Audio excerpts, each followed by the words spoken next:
beşinde turgan yerimiz bir yerde olan kadimi zamandan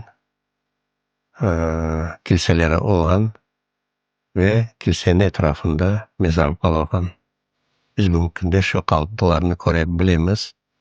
Tariflegenime göre 1996 seneden başlap 6 yıl Petrovski degan bir arxeolog bir yerlerde kazma işleri geçirgende ve şu işlerin neticesinde bu abide diyeceğimiz bugünkü günde yani bir yerlerde 17. 18. asırlarda yaşayan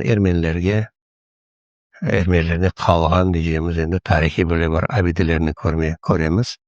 Şu taşlar gösterir ki yani bir yerlerde bir vakti insanlar yaşadılar. ibadetlerini geçirgenler 1704 senesi bu mahallede Ermenilerin balları için ayrı mekteplerde olgan. Ular sürgün etkenden sonra bu yerler bu da harabege çevrildi.